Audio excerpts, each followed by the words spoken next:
Hello, hello, hello. Welcome back to chemistry.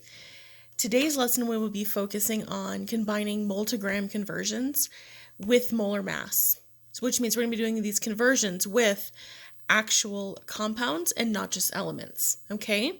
So I'm going to be kind of going over some examples of how to combine the two. Again, you guys will need your periodic table, you will need a calculator, and your notebook, so that way you guys can try these practice problems with me, okay? So here's the first question. Go ahead and copy this down, please. Convert 56 grams of carbon dioxide to moles. So because we are given a mass and a compound, all right, a formula, we can't just use the periodic table itself. We need to figure out the molar mass before we can do the conversion. So I've broken this down into step 1 and then step 2. You need to find the molar mass of your compound before you do your conversion. Okay, so we have carbon dioxide. So let's go ahead and do the molar mass. So we have two elements. We've got carbon and oxygen. We have one carbon. We have two oxygen. Multiply by the masses found on the periodic table. Remember carbon, it's right here, 12.01. And oxygen, we round to 16. Okay, 12.01 and 16. Carry through the multiplication. 2 times 16 is 32. Add those guys up, and you should get 44.01 grams per mole of carbon dioxide. Okay, so we found our molar mass. Now we can do our conversion. And this is our given for our conversion. Okay, so 56 grams of carbon dioxide. Set it up with the fence. Okay. These are all one-step conversions, should be pretty easy. Now remember, whatever unit you have here gets dropped directly diagonal down because you want these ultimately to cancel out. So if that's grams of carbon dioxide, this needs to be grams of CO2. We want moles, so we put mole of CO2 in the numerator. Remember, this is our conversion factor, so it's an equality. 1 mole of carbon dioxide weighs this. 44.01. And if you can see what I did here, I took the molar mass that I calculated and I brought it and plugged it in right down there.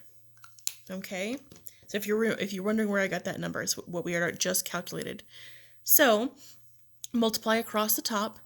So 56 times 1 is 56. Divide down. 56 divided by 44.01 is 1.27 moles of carbon dioxide. And please box or highlight your answer. And remember, these will cancel out. Grams of carbon dioxide, and you are left with what you want, moles of carbon dioxide. So here you go. 56 grams of carbon dioxide equals 1.27 moles of carbon dioxide. Oh, sorry guys. There you go. All right. Go ahead and try number 2 on your own. Pause the video.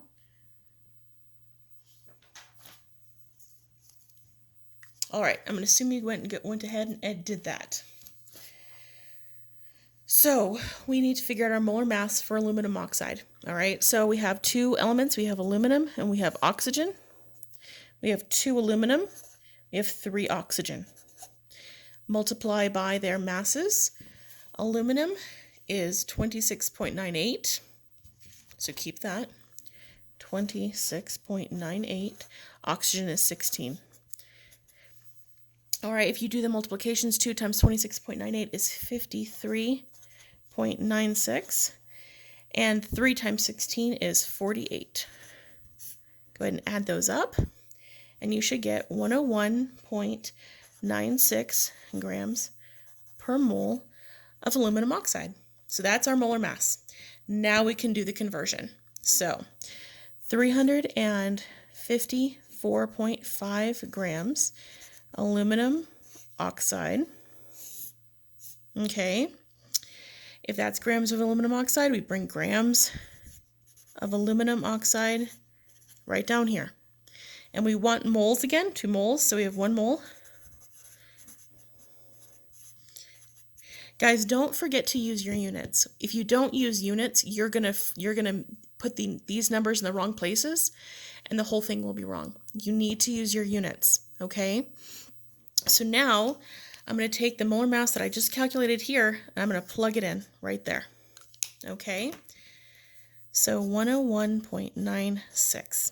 So 1 mole of aluminum oxide weighs 101.96 grams of aluminum oxide, okay?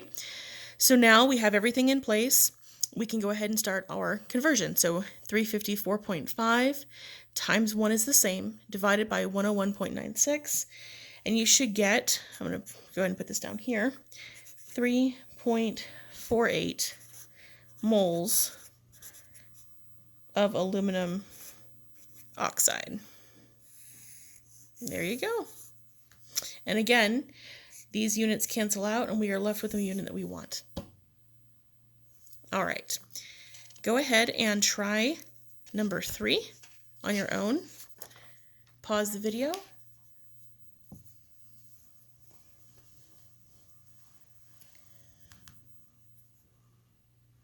All right, let's go ahead and do this.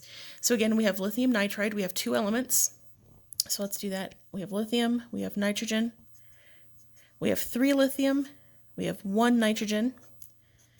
Lithium on the periodic table is 6.94, and nitrogen is 14.01 when you round that. Go ahead and carry through the multiplication.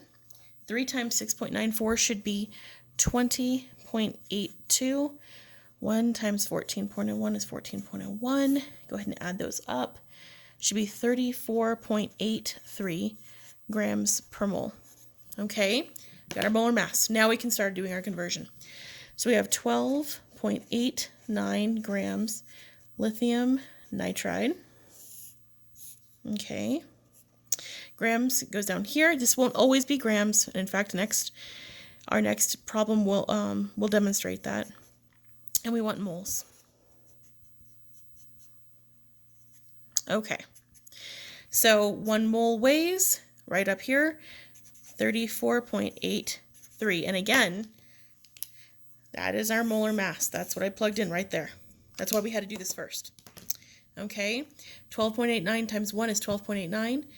Divide by 34.83, and you should get 0.37 moles lithium nitride. Move this over for you. Box your answer, please. All right, and again, we can show you grams cancel out. We are left with what we want. All right. So here is the opposite. So we've been doing gram to mole. Now we're going to be doing mole to gram. Okay? Pause the video, and I want you to try this and see if you can figure it out.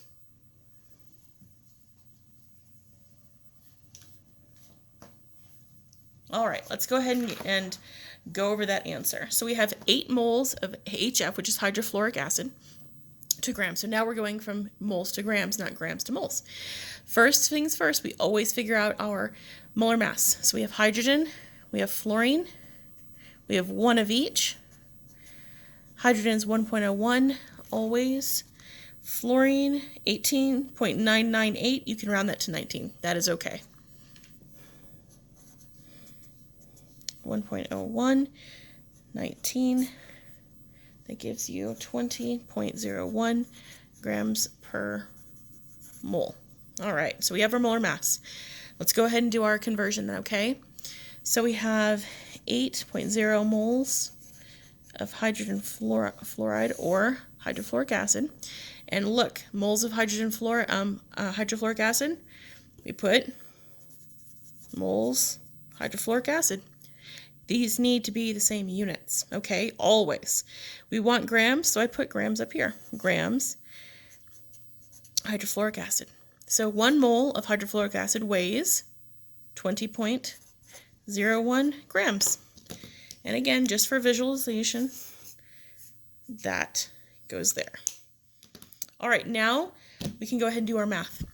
8 times 20.01 is 160.08 divided by 1 is the same. So this equals 160.08 grams hydrofluoric acid. There you go. All right, go ahead and try this one on your own, please. Pause the video.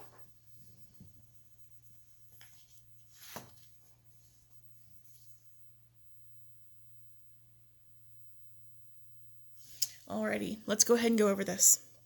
All right, so first things first, I just want to remind you guys that when you're looking at this is ammonium sulfide, that we need to distribute that too, okay? That too will distribute to the nitrogen and to the hydrogen. So keep that in mind when you're figuring out how many atoms there are. All right, so here we have 3 elements. So we have nitrogen, hydrogen, and sulfur. All right, we have 2 nitrogen, 2 times 4 is 8 hydrogen, and 1 sulfur. Multiply by the masses on the periodic table. Nitrogen, 14.01, hydrogen is 1.01, and sulfur is right here, so 32.07 when you round that. So 32.07. Carry through the multiplications. It should be 28.02, 8.08, and then 32.07. All right, add those all up and you should get 68.17 grams per mole. All right, that's our molar mass. Let's go ahead and do our conversion now. Okay, so we have 16.9 moles of ammonium sulfide. Okay. If that's moles of ammonium sulfide, we got to put moles of ammonium sulfide right here.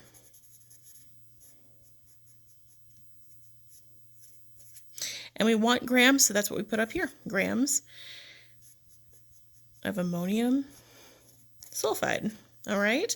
1 mole of that weighs this, 68.17.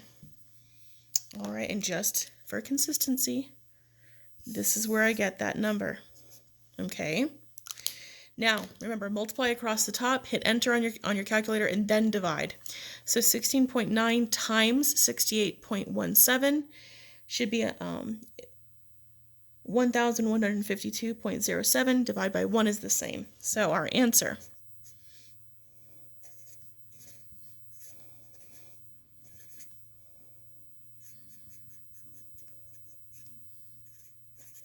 All right, box your answer.